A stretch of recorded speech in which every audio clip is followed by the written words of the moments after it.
What's up, good people? Welcome to another edition of Just So You Know. I am your host, Alethea Jenkins. Listen, today's show is going to be very interesting because it's always interesting when you are covering something spiritual, right?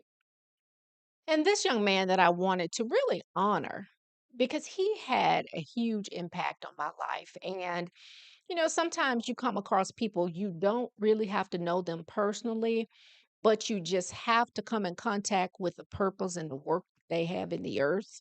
And when you come in contact with that purpose that they have in the earth, it can be so impactful. Sometimes it changes the trajectory of your whole life.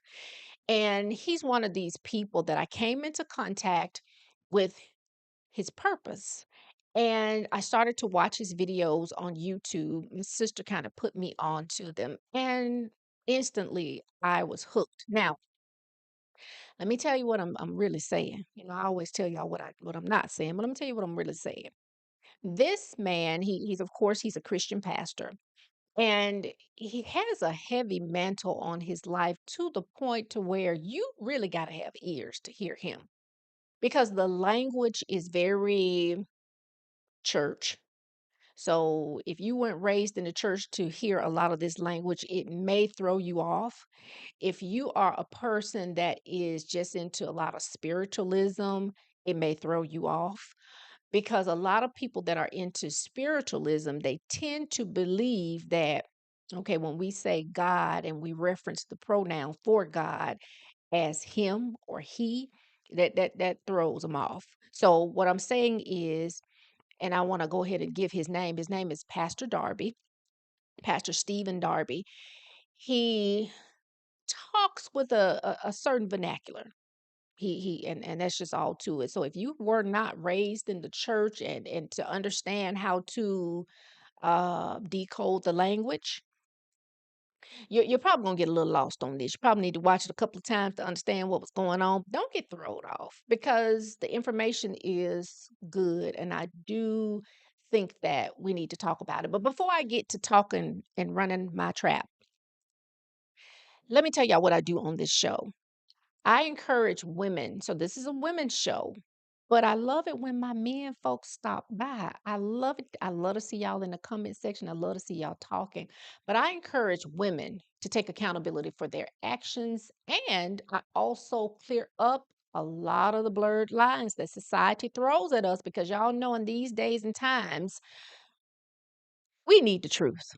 You can't handle the truth.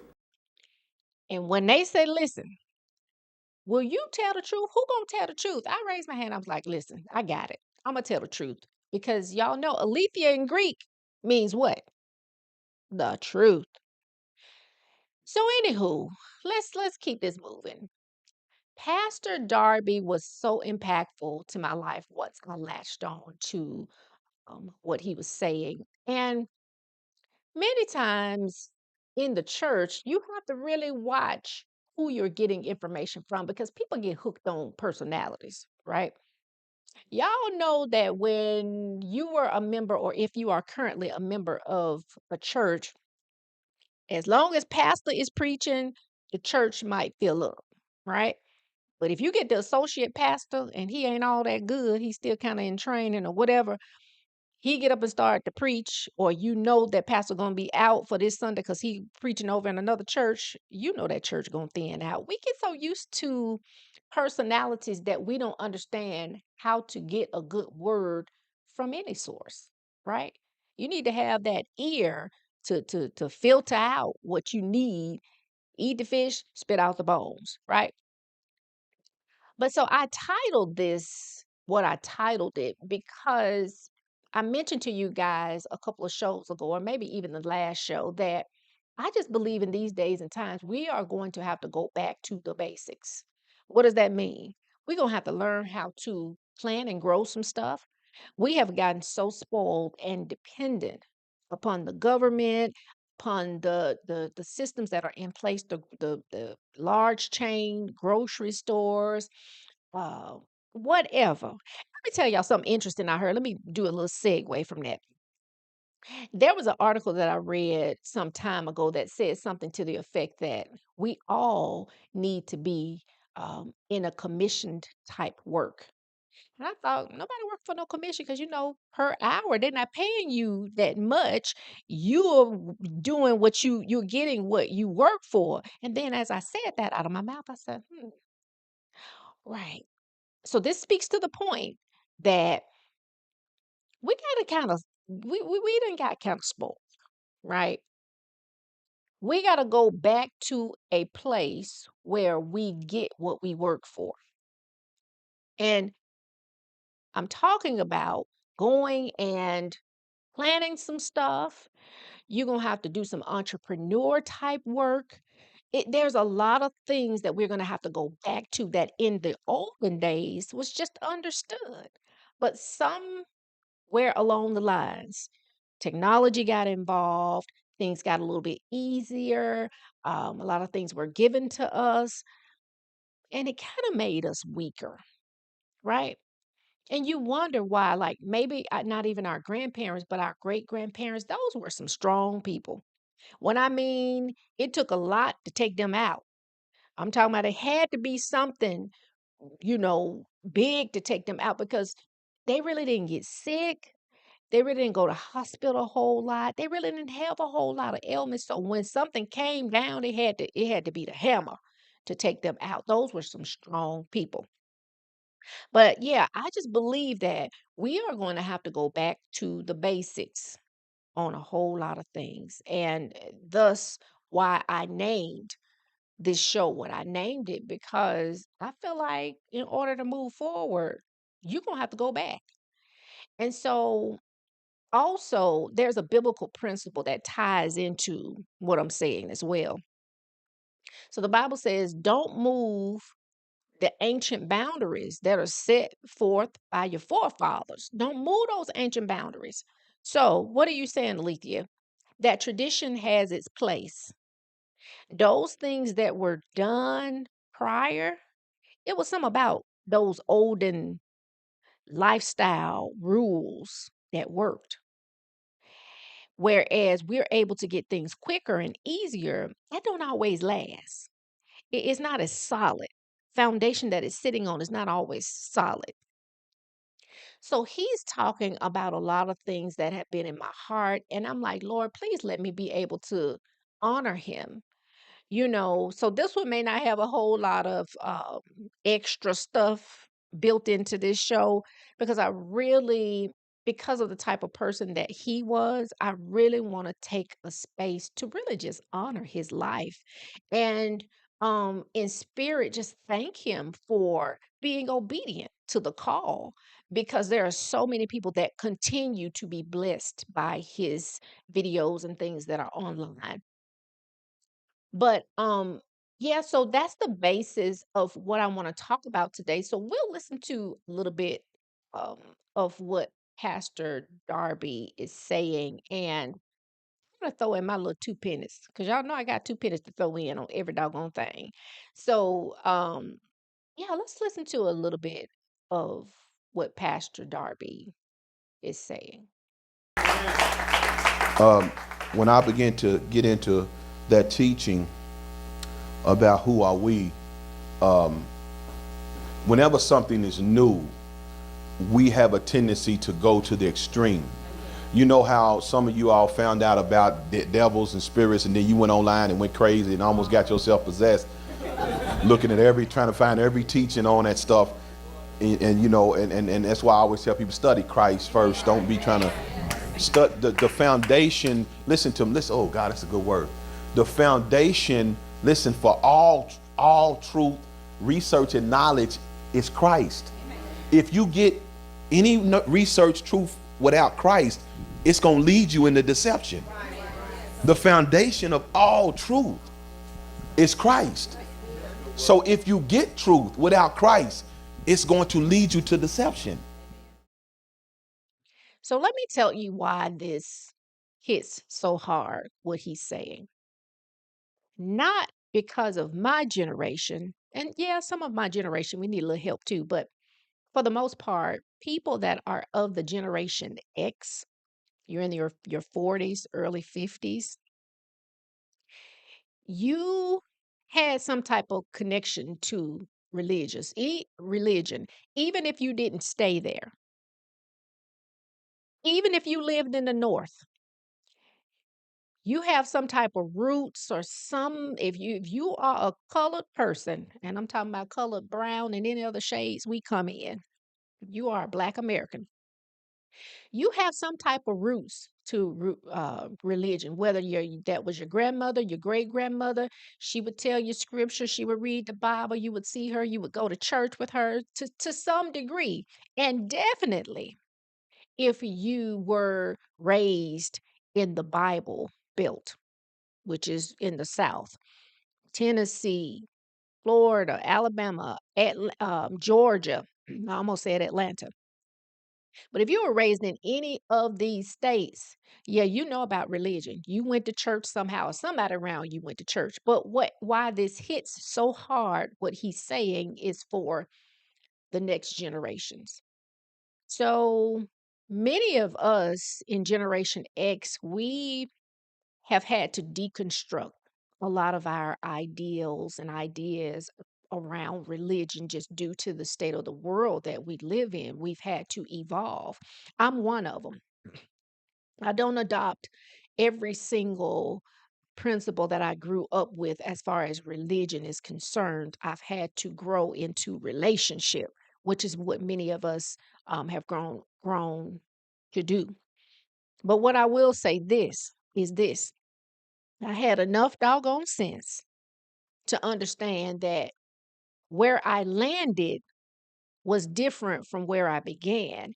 And my upbringing gave me the solid foundation of my thinking that I currently have.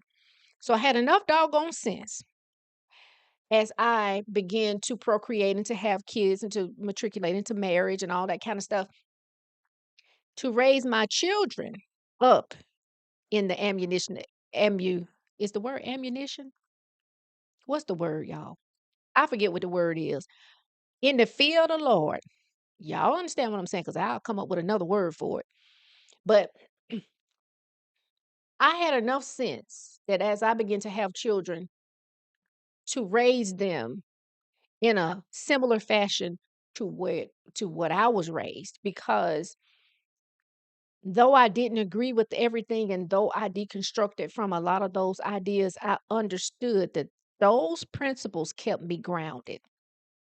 And that is something that I wanted for my children. I did not want them to be tossed to and fro with every little wind that blow by as far as their spiritualism is concerned, because at the end of the day, your spirit is the most important part of you. That is your divine self. And you want that to be connected to the right source. And above anything, I say, okay, they can go to college, they can go to the army, they can do whatsoever they want to do. But I want them in the fear of the Lord. I want them to grow up with that good, healthy fear that you have a creator. And I don't care how y'all put that. I don't care if you say, well, Lethea, well, the name of it is source. It's a it. Listen, I didn't grow up with that. I grew up with that you have a creator. And if you are as intelligent as you are, think of the level of intelligence that your creator must have. You understand what I'm saying? So there needs to be a healthy fear of your creator. And I always wanted my children to be there because I wanted them to understand that there is someone that you will have to answer to, whether that means in the consequences of your life, the effects of, or should I say, the cause and effect thing that'll happen to you throughout your life. And if you want your life to be, you want it to be well with you and your soul, or a plethora of different things. But I wanted them to be raised like that. So, yeah, it hits home because of this next generation, or it hits hard because of this next generation. Many of us are not, as Generation Xers, are allowing our children to run amok spiritually. Well, he say he 12. He say he don't believe in that. He don't. No, no, no. You going to church now? When you get of age, which is out my house. Age ain't nothing but a number, so Aaliyah say. But when you get of age, meaning out my house, then you go do what you want to do. But what you're not going to do is lay in the bed while the rest of us go to church. Did you force them? Yes, many times. But they learned as children, they learned to play the hand that they were dealt, which is what you're going to have to do in life. This prepares you for life. You better do whatsoever you want to do out here in these streets because you feel some type of way. No, what you're going to do is you're going to go and hear this good word. Even if you fall asleep on my lap, it's going to be ringing in your spirit.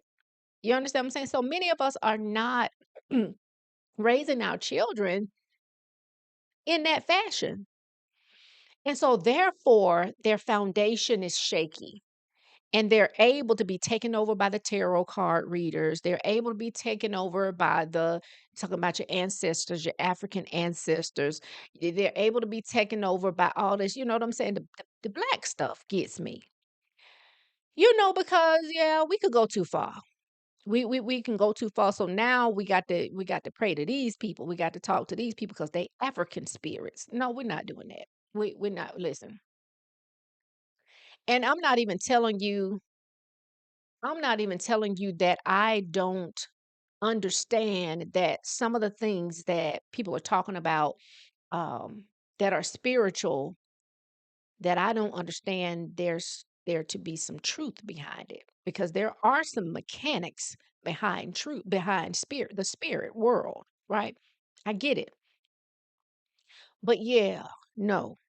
This hidden what he's saying because some of us not giving our kids a good foundation, no good springboard to set them out into this world about. It's all kind of foolishness going on out here in the world, especially today. And everybody has a platform. And who knows that they may latch on to some that's got about that much of truth in it. And they say, that sounds about right. Then they start reading up on, continuing to listen, buying the material, whatever, to see it because the stuff work. But yeah, you don't have no foundation. What's so beautiful about spiritualism, the way that I learned it was because I was under the watchful eye of people who loved me and who cared, people who were upstanding in the community. They didn't do crazy stuff. And I do realize that that is a privilege and a blessing. But what I'm saying is, with the way that I was also taught to read and study the Bible and just what I was taught, just word of mouth, I was taught that, the point I was making is that I learned a lot more alongside of that. So it wasn't just that Matthew, Mark, Luke, and John, but no, you learn character. You learned, don't go over there and steal that. Stop running your mouth over here about these folks like this. You run and you can see a lot of that is missing because everybody going straight to the gimme stuff. You want a spell, you want an incantation, you want all these types of things that do work, but you're not being taught alongside of that any character, any right from wrong, right? And you need that. You need that. Don't do that type stuff. You need that commandment stuff. Okay, you gonna get in trouble if you do this. You need to have some type of healthy fear of doing whatsoever it is that you're doing. But we are missing that in society, which is what, like I said, is a symptom of mental illness and some other stuff that's going on. Just restraint, cast off all kind of restraint. So this whole thing about Christ first, because along with Christ and the Christ mind, you get every other thing you need: the value of relationships, character, love, all those things that you need to make you solid in this world, the things that really cause the good things to come to you, right? But let's finish listening to Pastor Darby because he's going to make a lot of good points that I feel like need to be heard today in 2025. Let's check him out. When people come to attack your walk with Christ, they they attack your your salvation, or they attack your what you're standing on. Are you understanding what I'm saying? And so if I as a believer know that I am saved by grace, no, I tell you what people do. They attack your righteousness. And once you begin to fight to prove you're righteous, you lost. Because he is my righteousness. I don't have to fight to prove I'm right. As a matter of fact, the Bible says agree with your accusers. So really what you saying about me is really right. Because if I was my own righteousness, then I would feel like I need to defend it. But when you accuse me of being unrighteousness, I'm agreeing because he is my righteousness. And that takes away the pressure on me to prove that I'm righteous to you. Now, there is so much that I can say about what he just said that I feel like I'm just going to implode. But let me say this first. If I say that I am a dentist, you better know that I'm going to have my schooling up under my belt. I'm going to know about those teeth. Now, if I'm a dentist, don't you ask me about your foot, but tell me about, you know, open up your mouth and I'm going to be able to tell you about those teeth. If I say that I'm a football player, I'm going to be fit. I'm going to know about the game. I'm going to probably know about some other players' stats. I'm going to know some stuff about that because I say I'm a football player. But for whatever reason, people say that they are Christian, but they don't know very much about the book. And they don't know very much about the God of the book, which gets you in a lot of trouble and a lot of debates. And I think of the most heated debates that you can ever get in, politics and religion is going to take you all the way from 0 to 100 real quick, real quick. And people gets upset. They get upset when you start talking about their God and their religion, and but see, you don't have no answers. This is one of my callings in the earth. One of my callings in the earth is to teach.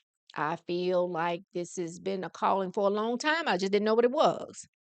But as I began to come into the knowledge of the truth of that matter, I began to get training. As I am in training right now, jump back into grad school to see if I could expand my career a little bit. But you need some skills. You need some tools to do certain professions. And yeah, some people have a natural knack for things. However, even in that, you need polishing. Your sword needs polishing, right? So you have to go and get schooling. This is why the Bible tells you to study to show yourself approved because people coming at you. Because we have had some fanaticism in Christianity, just like any other religion. There are people that go too far. And you need to have an answer for people when they come for you, right? You need to be able to tell them, listen, don't come for me unless I sent for you. Don't listen. Do not come for me. But many times as Christians, we'll get shut down because people will either stomp us with a question or they flat out just shut you down. Like, oh, this not true. This not true because of this right here. Look at this proof right here. And for one thing, let me say this. Spirituality is something that cannot always be proven. Yes, there is science in the Bible. And I'm talking about religion at this point.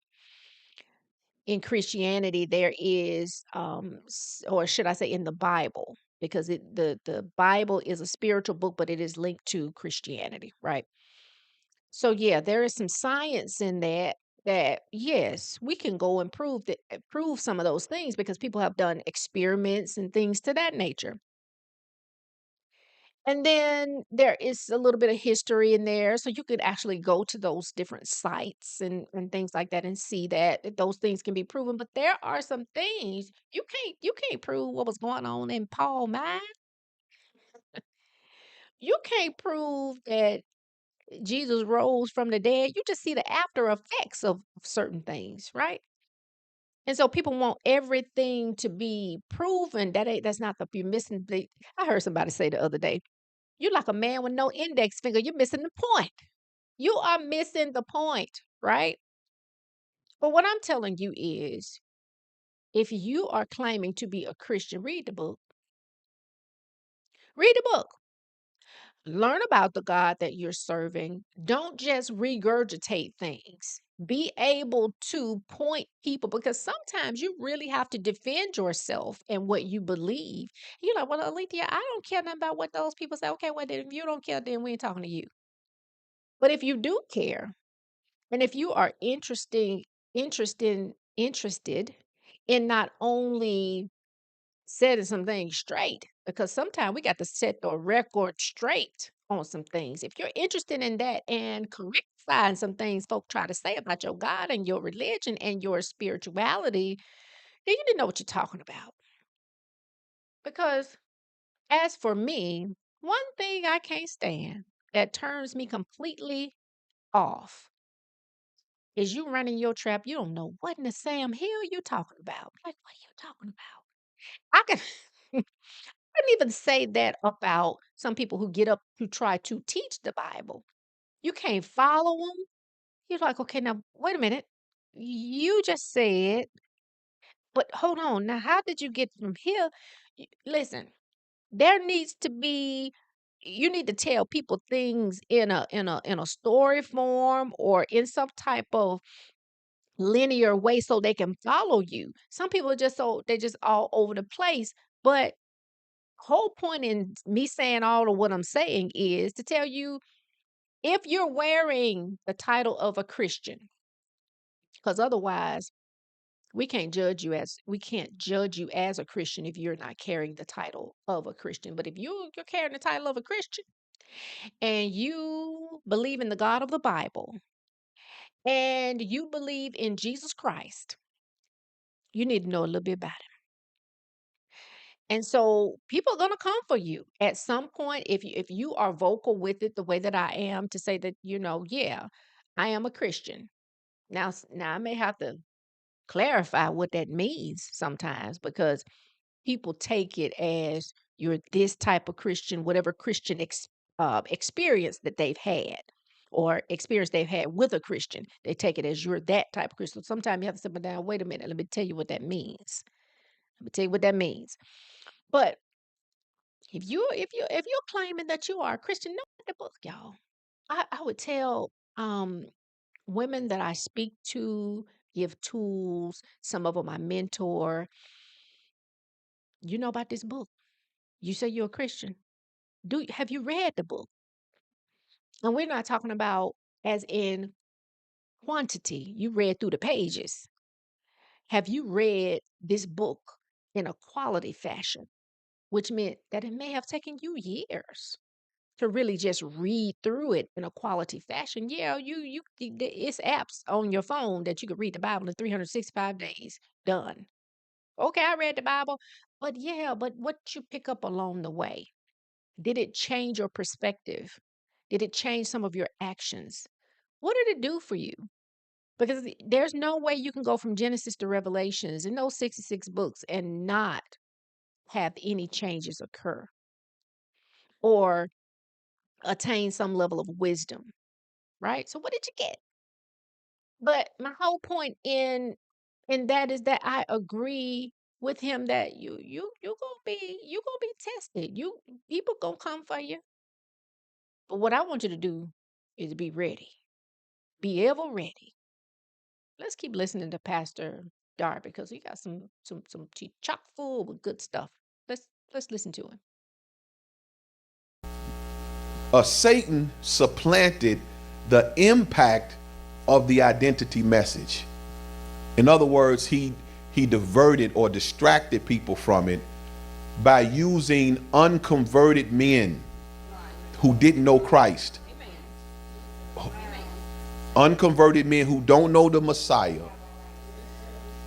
And their spiritual immaturity has turned Israel off of the message. and turn cultish. And this is the reason why what God was doing, I'm going to prove this in Ezekiel when we talk about the valley of dry bones, if I get there tonight. But whenever God releases a truth to his people, or Satan always counteracts or has a counterfeit. And the counterfeit is usually by people taking that truth and going to the extreme. Extreme is what turns people off anything. Now, I don't even remember whether I put this clip in here of what he said at the beginning of his sermon, because the sermon is called Identity. What is it called? Identity Only. Come Back to the Light. So if you're searching that in YouTube, you can find it that way. But he said something to the effect that, you know, y'all y'all go crazy when y'all find out something new. Some of y'all almost got y'allself possessed, because when y'all found out about demons and demonology, you went looking, searching, and researching all this stuff, and you almost got yourself possessed. And I get what he's saying. What does that suggest? I get what he said suggests. It suggests that we don't have no balance. We don't have no balance. We don't have no doggone balance. We either on 110 or zero. Ain't no in between. And I'm saying we as in people as a whole, especially when we think we got the one up, like I know more than you. It's funny how we can get that way. But this is why it is so important to have some accountability to someone that is a little bit more well versed in spiritual matters, in religious matters, and things like that. Because I believe he talks about that in one of the next clips. But this is why, because they could kind of reel you in and say, wait. Don't start reading all that, because you finna get off into some other stuff. Let's do this first. You know, kind of show you the ropes, which is why when you go on a job, it's something called um, on the job training. You got to have a mentor there to say, yeah, you read the manual, but now here's what you need to actually do, because this is how it works in the real workspace, right? You need that. We are missing balance to the point that, as Black folks, let me just talk to Black people. If you white and you listening to me, I love you. I love you with the love of Christ, but this is for Black people.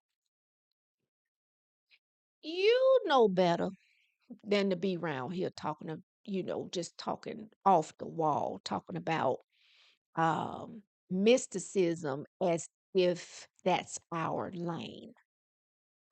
Our lane is, always will be, always has been God the Creator. And when you start hearing Black people go too far with what they're saying, as far as getting too far into mysticism, things like the Kabbalah, have I read it? Absolutely. Do I think that there is some truth to it? Absolutely. Is it skewed? Yes. But we're not going to go into that. That's a whole nother conversation. But there's no balance. And we need a little help with getting back balanced. Just like Adam and Eve did not exist, neither did David, Moses, Jeremiah, Elijah, Isaac, Esau, Jacob, the 12 tribes of Israel, the 12 disciples of Jesus Christ, John the Baptist, Paul.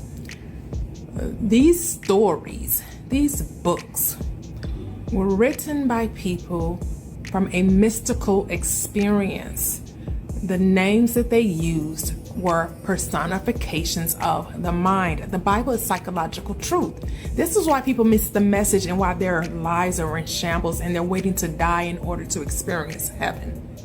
This is why they live such a hellish existence, because they missed the message and focused on the messengers. They think they're going to be like a Job.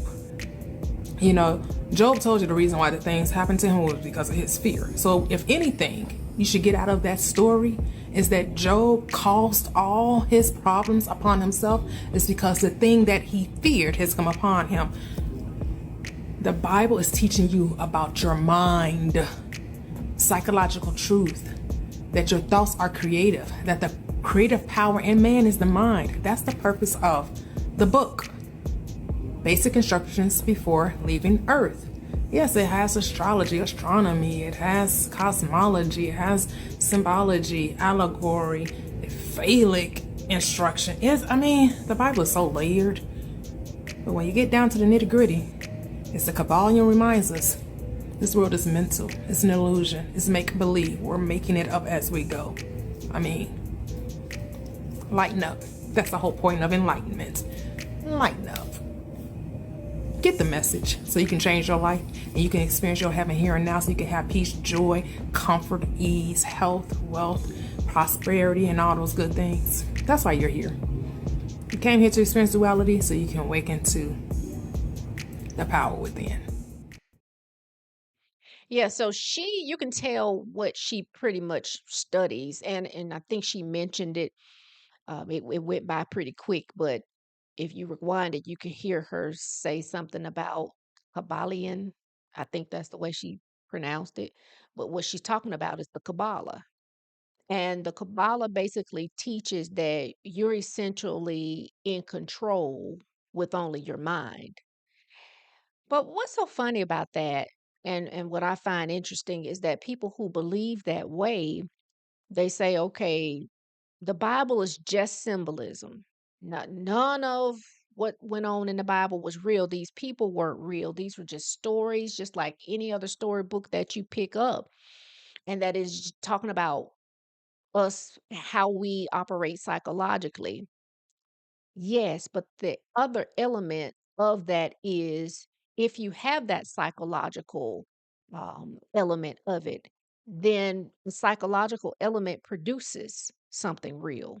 Because generally they believe that we can cause things to be with our mind. So if all of these people were thought up, then at some point there would have been something physical produced from a thought or from these thoughts that are, i.e., supposed to be just stories and thoughts that are in the Bible. For some reason, when it come down to what's real in the Bible, they say, okay, that part not real. Now, everything else that we say, this is how it works. The thought starts and then it'll create something physical, but for whatever reason, this does not work for the Bible, which is off. It- that's just all, I don't know. I don't know the young lady. I don't know what her upbringing was, and it does not matter. The whole point is there's no balance in that type of thinking. And this is what I um, teach against.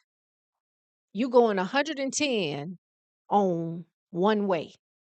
If you go down a one-way street, sometimes I'll be teaching myself along the way, and I be coming up with this stuff just hot off the press. If you go down a one-way street, even though that thing is going one way, it's still not a good thing. Because every now and again, you'll have some strange person that is from out of town that'll come a one-way street. We have this go on all the time. I'm in Alabama, you guys, and our downtown Birmingham has a lot of one-way streets. You have people that'll come in that's visiting, and you'll see them zipping by. You be like, "Oh God, they're going down a one-way street." They don't know because some of us who have lived here and who are natives, we just know that that's a one-way street because we've been here all of our lives. Then you'll have somebody that don't know, and the sign may have gotten knocked down or whatever. Now you got the arrows on the ground, but you're not necessarily looking at the ground while you drive it. Then are you? So they turn down that one way street. And then if you flying down the right way, you could be in the right to some degree. You shouldn't be speeding, but you could be in the right to some degree because you're going the right direction. I'll be doggone, don't you know you're going to cause a calamity? If you go down that street flying and somebody coming up the opposite way, you going to kiss that car. and that car gonna kiss you. And that's a kiss that you do not want. Anywho, I digress. But just saying, y'all, we don't have no balance. Where is the balance? Where is the balance? We're gonna keep listening. Let's finish listening to Pastor Darby and what he has to say. But they only took it to the extreme because they wasn't balanced by the spirit. The spirit sets boundaries on what's right, what's wrong, how far to go. You got what I'm saying? Now, the goal of Satan using unregenerated men to do that was to turn you off of it.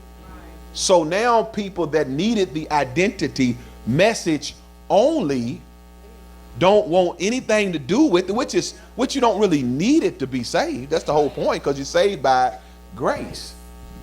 But in the natural, we needed it. As a people, we need it. So we understand who we are. You got what I'm saying? Yeah, so this was something that I probably neglected to say or to bring up initially, that the Bible is also an accountability partner. And that's what he's talking about. Um, it's kind of a continuance of what he was saying before. Or I don't think I've gotten to that part of the clip yet, but he will talk about the fact that, you need to be accountable to someone. But unfortunately, many people don't have a person that they could be accountable to for whatever reason, the situation. I don't ever always want to think of things as black and white. There are some gray areas where there's not many people, or if there is anyone that you can be accountable to, that can hold your feet to the fire to say, okay, this was wrong. I need to apologize for that, or I'm off right here. But the Bible is an accountability partner. So he's saying that the Spirit of God will pull you back. It'll reel you back in when you don't went too far off. And I can appreciate that. And I must say, I do agree with that. And it's called, well, a part of it is called your conscience. You can do something in the slightest way when you are sensitive to the way you feel, or should I say, when you've been raised a certain type of way and you're sensitive to your conscience. Do the slightest thing wrong and see, won't you start to feel some type of way about it? And not to say now that you can't keep doing that thing over and over and over, and it start not to affect you if it's wrong. You do something wrong for so long till you get seared a little bit in your mind to the point to where you don't feel it anymore. But I'm talking about the average person. They've been raised a certain type of way, and they understand a thing to be right or wrong. And if you're doing something wrong, the way that you've been taught that it is wrong, you start feeling some type of way when you do that thing. Now, that can work against you. You can be taught that something is wrong in your upbringing, but it actually is right. And then when you go to try to do the right thing that you were taught was wrong, you start to feel some type of way. And you have to unlearn that, which is part of my deconstruction when it comes to religion and the way that I view God and my spirituality and things like that, because we were taught that a lot of things are wrong when they're not necessarily that way. They're not necessarily wrong. It's just the way that, or the position or the place that you put that thing. What are you going to do with that thing? Take, for instance, something like the study of the stars, astronomy. And then you got that astrology element. Now, if you plan on running to that thing for advice every time you look around, okay, so see, that's a little off. You can't make not one move unless you look at your horoscope and you following all the blogs, and okay, so that's a little off. But to figure out, okay, what position were the stars when I was born, and just the understanding of the meaning and how that connects to the Bible and all those things, that's not wrong. I don't consider that wrong anymore. But see, you can get off into some stuff with the tarot cards and the horoscopes, and you can really get into some, you can go down some rabbit holes, y'all. So this is why you have to have a good foundation before you start looking into a lot of these things and really be tapped into the spiritual element of your creator. You gotta go back and reach back to your roots and say, okay, to be able to decipher and allow the spirit to lead you in what you're kind of feeling in your gut instinct. Okay, this is not feeling good. It seemed off. Probably is. If you're feeling like that about any one thing, it really is. And what's so interesting about these days and times, it don't even take you to be a holy roller to come to the realization of this type thing. You could be the average person, not all that well studied, but just if you're listening to yourself, you'll understand, okay, she lying. Okay, he lying. Okay, some about that man didn't seem right. Probably not. 9 times out of 10, we talk ourselves out of what we already know to be true. But he's going to get into a great point that I want to discuss, but we're going to listen to what he has to say on the matter before I get to talk about this whole uh, accountability and having the need to have somebody that you connected to before you start doing certain things. Let's check him out. This is why, this is the problem, is that it's hard to deal with this generation, because I came up in the things of God when you were taught that you must sit under a man of God for years to become a disciple. That's the way I was taught. I was taught just because you can open the Bible and you are eloquent, or you have a gift, a calling, that you are not authorized to teach people or minister to people.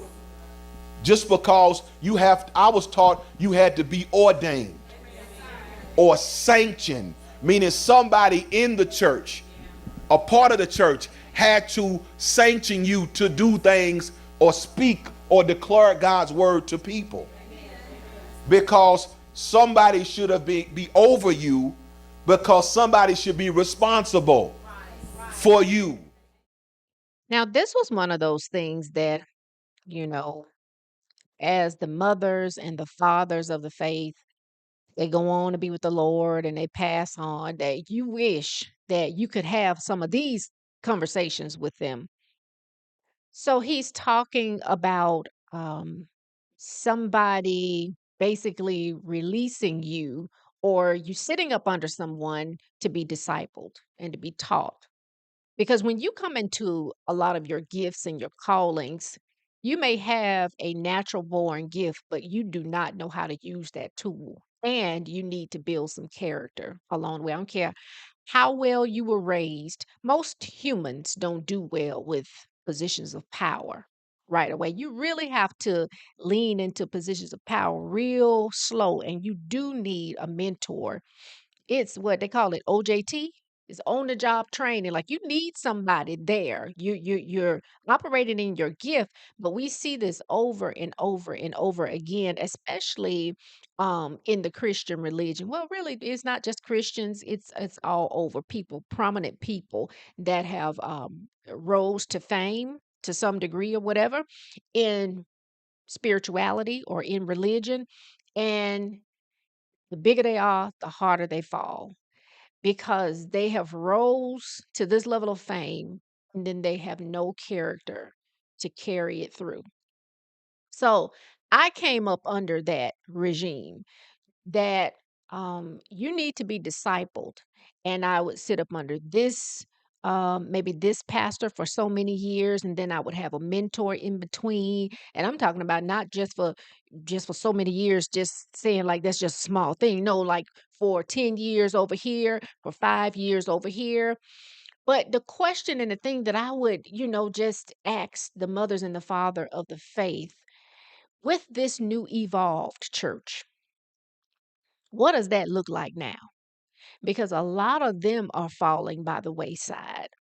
And if I could use my own sensible logic and my common sense about it, I would say get with someone that you trust, someone that is strong in the faith, because I think that that's the whole idea, not necessarily called by the church, or should I say connected to the church. But if you're trying to operate in the church, I can see where that could be valid.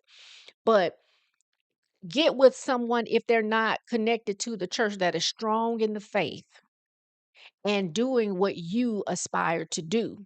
You see what I'm saying? And they are operating with a level of grace, a level of integrity, love, all those things, relationship with God, strong relationship. So, I agree with him, but I would just venture to ask, listen, Pastor Darby, what do you say about today's church?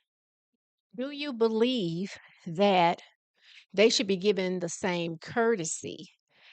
Because it's a lot different these days. But the whole point of everything and all the talking and the commentary that I've given you today is to let you know that we are going to have to look back. And I don't promote that a lot because I feel like this. In these days and times, you are going to have anxiety if you look too far in the future, and you're going to have depression if you look in the past too far. The very best thing for you to do is to stay present. That's my usual message. However, the way things are going, the positions that we are being put in order to play your hand well, the hand that you've been dealt well, you're going to have to secure some things for yourself. And it is going to cause you to have to look back to say, okay, our forefathers laid some boundaries and they were strong. They were stronger mentally. They were stronger physically. They were a little bit more healthy. What were they doing? What was the lifestyle that they were living? The reason why their lives were, they had longevity in their lives. And I think a lot of that it involves us looking back. He's talking about a lot of things that will cause us to really look back and figure out, like, okay, who am I? Right? So listen, I pray that I have honored Pastor Darby because he was definitely an extraordinary man. Rest in peace, Pastor Darby. I pray that his ministry is going on. I pray that and I know that it is living on through his children. I don't know. I think he had 3 or 4 kids and his surviving wife. But I just pray that they are continuing on his ministry, his legacy, because he truly did bless a lot of people. I am one of them. I'm a witness, and I'm testifying to that. So listen, thank you guys for hanging in there and listening. I hope you guys have enjoyed this show. If you have laughed, chuckled, been entertained, or been enlightened any way, shape, form, or fashion, make sure you reach down there and hit that like button, and you subscribe to my YouTube channel so you'll know new shows I got coming up next. And listen, I told you everything that I told you, just so you know. I love you guys so much. I'll talk to you guys back real soon. Bye for now.